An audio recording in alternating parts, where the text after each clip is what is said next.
My grandfather was more than just a family member to me. He was a friend, a mentor, and a source of endless stories and wisdom. It had been a week since he passed away, and I was still trying to come to terms with the loss.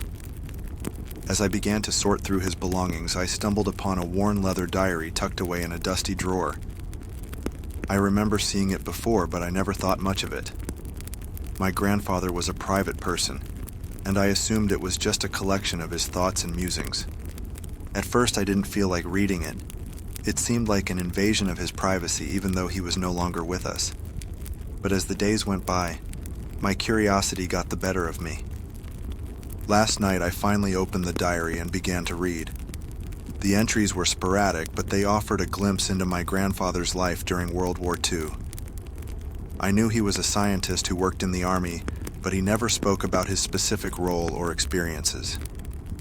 He would occasionally share stories about the war, but they were always lighthearted and humorous, never revealing the darker aspects of his time in the military. As I delved deeper into the diary, I was shocked by the secrets he had kept hidden.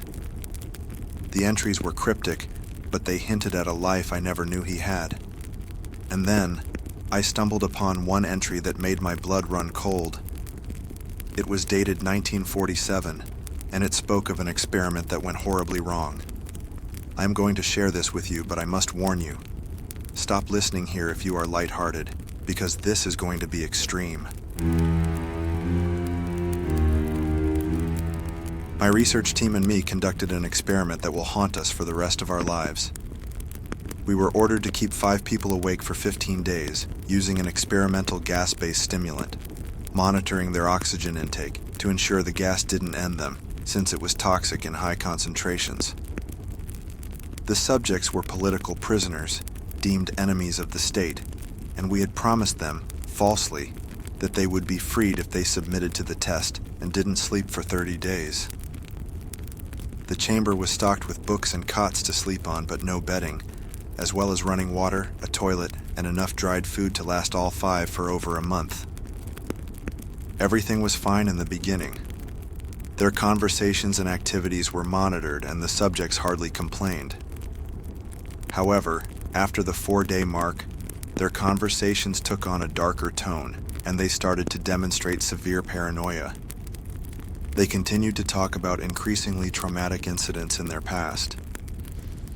After 5 days, they started to complain about their circumstances and events that led them to where they were.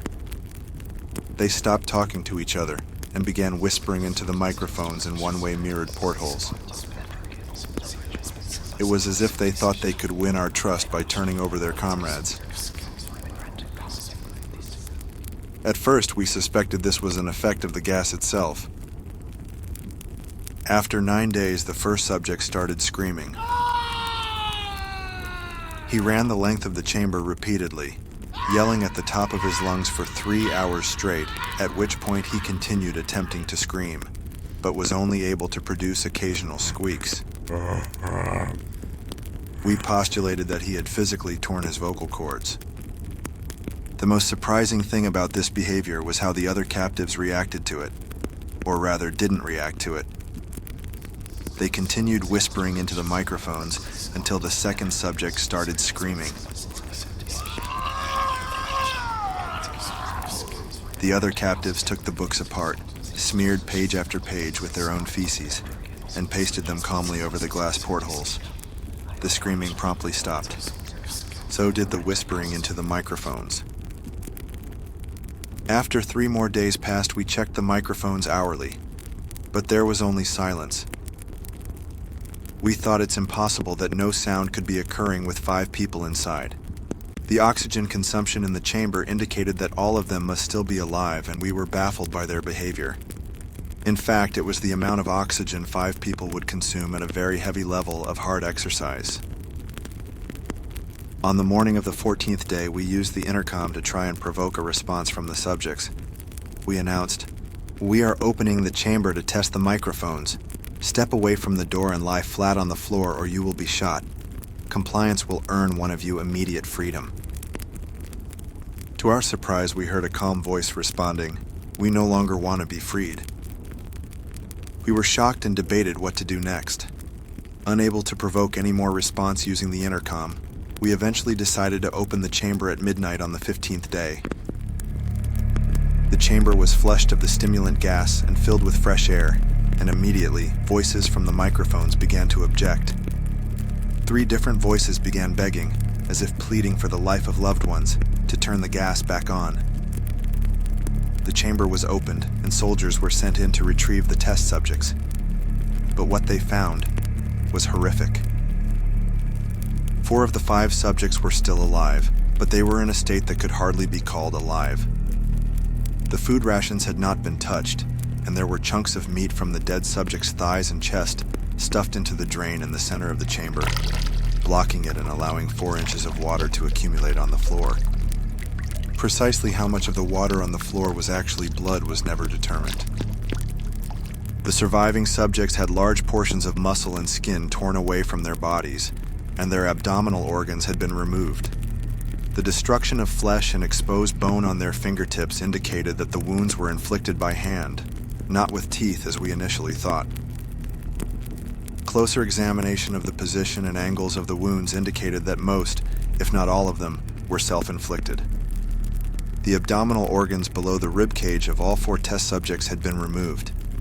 The skin and most of the muscles attached to the ribs had been ripped off, exposing the lungs through the rib cage. All the blood vessels and organs remained intact, but had been taken out and laid on the floor, fanning out around the eviscerated but still living bodies of the subjects. The digestive tract of all 4 could be seen to be working, digesting food. It quickly became apparent that what they were digesting was their own flesh, that they had ripped off and eaten over the course of days. Most of our soldiers are special operatives at the facility, but still many refuse to return to the chamber to remove the test subjects. The subjects themselves continued to scream to be left in the chamber and begged and demanded that the gas be turned back on. To everyone's surprise, the test subjects put up a fierce fight in the process of being removed from the chamber. One of our soldiers died from having his throat ripped out, and another was gravely injured by having his testicles ripped off and an artery in his leg severed by one of the subject's teeth. Another 5 of the soldiers lost their lives, if you count the ones that committed self-exit in the weeks following the incident.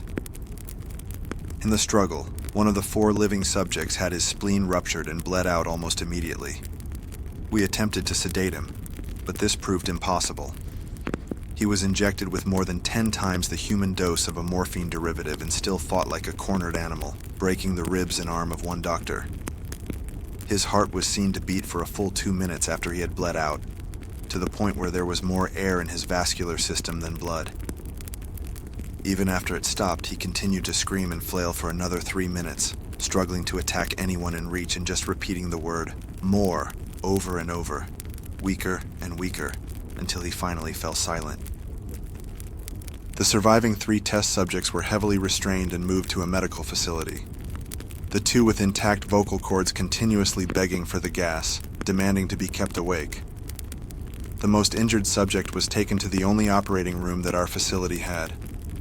In the process of preparing the subject to have his organs placed back within his body, it was found that he was effectively immune to the sedative we had given him to prepare him for the surgery.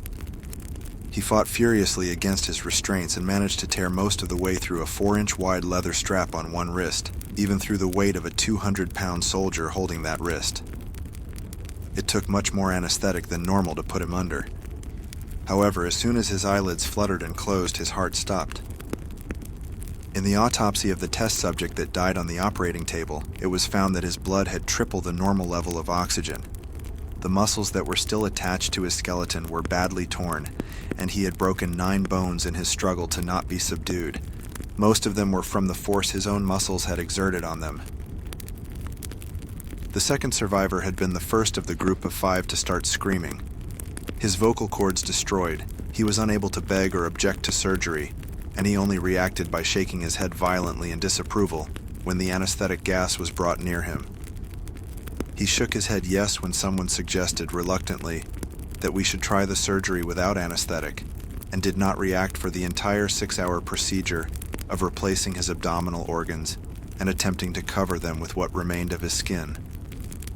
The surgeon stated repeatedly that it should not be medically possible for the patient to still be alive. One terrified nurse assisting the surgery stated that she had seen the patient's mouth curl into a smile whenever his eyes met hers. When the surgery ended, the subject looked at us and began to wheeze loudly, attempting to talk while struggling. Assuming this must be something of drastic importance, we had a pen and pad fetched so the patient could write his message. It was simple. Keep cutting. The other remaining subjects were given the same surgery, without anesthetic as well, although they had to be injected with a paralytic for the duration of the operation. They laughed continuously during the operation, and once paralyzed, they could only follow us with their eyes. As soon as the paralytic cleared their system, they were trying to escape their bonds.